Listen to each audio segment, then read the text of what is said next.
Hello, my dear students. Today we'll learn how to find horizontal asymptotes from a given polynomial. In the previous class, we learned how to find vertical asymptotes and holes or the removable discontinuities from the graph or the given equation. So today we will learn the horizontal asymptotes. So there are three different situations. The first situation is where the degree of the numerator, let me take the pen. The degree of the numerator is greater than the degree of the denominator. So, in other words, if you so on the foldable, you may want to make notes as I go. So, in just layman terms, we say big on bottom, right? So BOB. This the next O is referring to the equation to be y equals 0. So we call it BOBO. So just to remember this, we make these acronyms. So how they actually got this idea, the derivation and all that stuff is something that is beyond the scope of this course. It will be probably dealt with in pre-calculus. For now, big on bottom, bobo. So uh, so here then in this case where you see the degree is 2 over here and the degree is 3 here. So bobo, big on bottom. So we have y equal to 0 as the horizontal asymptote. All right.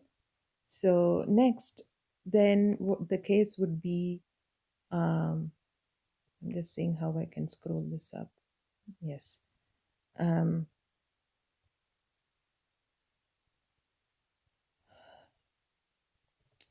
how do I do that? Just a second.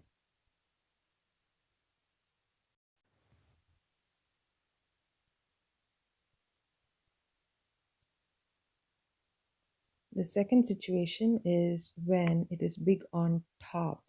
So the exponent, the degree here is greater than that of the denominator. So big on top. Then there is no horizontal asymptote in this case. So that's why we say bottom. Uh, but technically, there is a slant asymptote, and the equation of the slant asymptote can be obtained by actually dividing it by long division. If you go to the long division or even any division, even synthetic division, let's do synthetic for short. So this would be 3 minus 15 and 12, right? So I'm doing synthetic division. So this is 3x minus 3. This is the quotient, right? So this will be the equation of that slant asymptote. If you're curious to see how the graph looks like, please go ahead, do that in the Desmos or on the calculator. You will actually see a line because this one of the factors of the numerator has been cancelled over. So that's why you will just be left with, because the remainder is 0. So you'll be left with this line. Anyway, so the bottom line is for this particular situation, there will be a slant asymptote. Okay. But technically for us, for now, we'll say there are no horizontal asymptotes. Now let's see the last case when both the exponents are the same. So the exponent in the numerator and that in the denominator both are same. Then we say exponents are the same. Then we divide coefficients. So coefficients are the numbers in front of the x squared terms, right? X squared and x and so on. So we're looking at the leading coefficients. So we divide the leading coefficients. So here in this case, y will be equal to the coefficient of the numerator x squared term is 1 and the denominator x squared term is 1. So here the equation will be y equal to 1. Okay, so this is it. This is how you find the horizontal asymptotes. So we will all put it together with all the information that we have learned from the previous class and today's class. So we'll do some practice problems. um, so we need to know, for each question we need to know vertical asymptote, pole, horizontal asymptote. We need to write domain in certain interval notation. And remember, mm, we also need to find x-intercept and y-intercept. I'll let you know what is that shortly. Holes, for hole we also found y values. So we learned to know the y values for the holes, and now we know the horizontal asymptotes. We can write the range. So we will also write range. All right. So we'll take one example like this. Um, so let's take one example from these four questions. Um, so let's take the first question, x minus 3. So f of x equals x minus 3 over x squared plus 2x minus 3. So first we have to write it in factored form, right? The factored form. The factored form here would be x minus 3 divided by x plus 3 times x minus 1. Okay. So in this case, there are no holes because nothing is cancelling. So that means we have two vertical asymptotes. So no holes, and vertical asymptotes are x equal to negative 3 and x equal to positive 1. So now horizontal asymptotes, we just know that from bottom, sorry, Bobo this time, this will be y equal to 0. You may want to write the acronym on the side, just saying because this is the reason why I got this horizontal asymptote. Now that we are ready with these two, we will now write the domain and range. You will be asked to write domain and range in both set notation and interval notation, either one. So please make sure you are well versed with both the notations. So, um, so let's start with interval notation. Interval notation, domain. So in the domain, it will be, so negative 3 comes first in the number line, union negative 3 to 1, union 1 to infinity, right? And the range in interval would be negative infinity to 0 and union 0 through infinity. So we'll find y-intercept first after this. Y-intercept is when you plug in x equal to 0, right? When you plug in x equal to 0, what happens? We can do that in the original function. Then this would be this particular thing. Let me point it out with a different color. So you can use this function. So when you plug in x equal to 0, all of these will become 0. You'll be left with y equals negative 3 divided by negative 3, which is a 1. So the y-intercept is 0, comma 1. Okay. To find the x-intercept, we have to plug in y equal to 0. So here in this case, this should be 0, meaning when you multiply uh, x squared, the denominator on both sides to get cancelled, you'll be just left with the 1 on the top.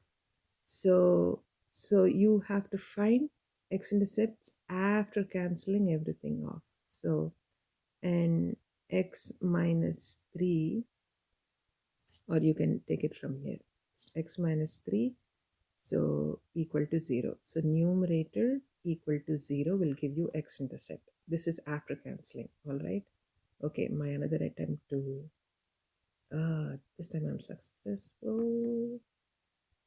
There you go. All right. Yeah. Okay.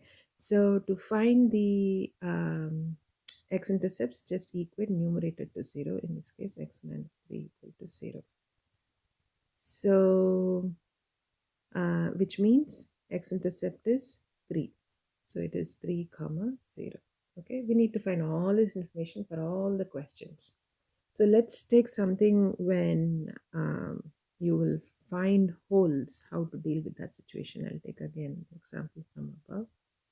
Um, so let's take, will this work? 2 times x squared. Let's do the third question, right?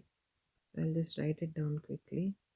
X squared minus 2x minus 8, x cubed plus 9x squared plus 14x. I'm choosing this one. Okay, let me scroll down now again. Come on up, my dear friend. Come on. Okay, so this is x cubed. So if you do the x method on the numerator, it'll be x minus 6, not 6, x minus 4 times x plus 2.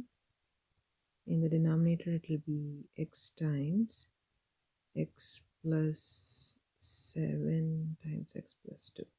You have to first take the GC of x. X is everywhere. Then it is x squared plus 9x plus 14, and you did x method for that. Okay, now we have a hole in the graph. Okay, so hole x equal to negative 2. So after cancelling, this is x minus 4 over x times x plus 7. We need this because we need to find the y value.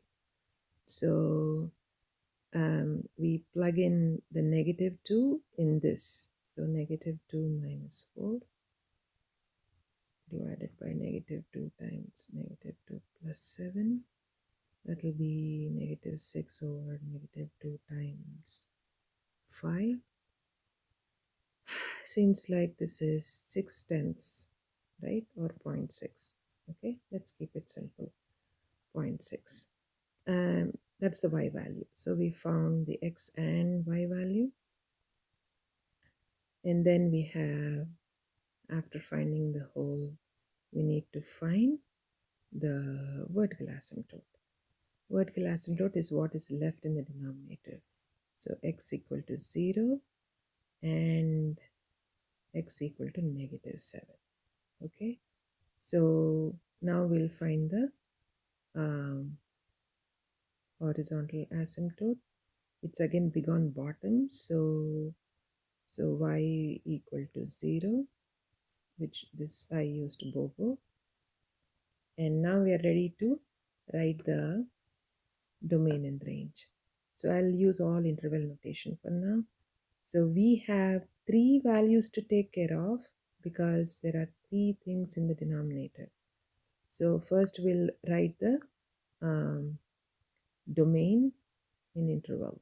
So um, we have negative 7, negative 2, and 0 to take care of in the number line.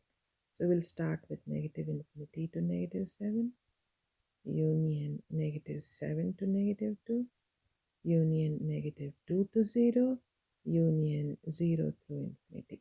Okay, it's pretty long, but it's not so bad. You can easily handle that. And that's the domain. And then we find the range.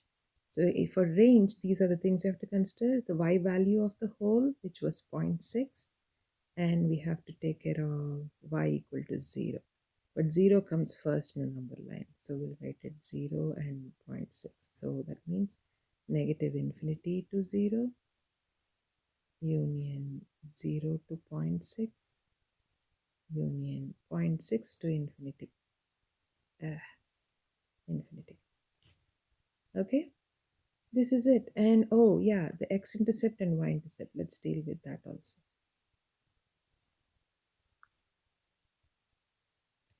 So x-intercept. Okay, but to find the x-intercept, look at what is there after cancelling in the numerator. Numerator linear factors after cancelling. So which would be x minus 4. Equate that to 0, which means x is equal to 4. So the x-intercept is 4 comma 0. Okay. Now to find the y-intercept, you have to plug in x equal to 0 in the original function. So which is, if you plug in 0 here and here, all of them get to be 0. This is not fun.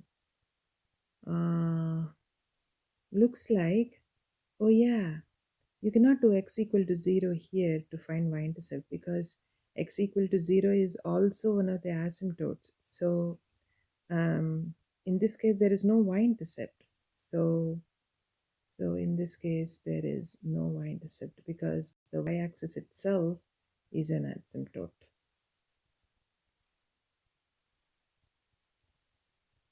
So it doesn't cut the y-axis at all.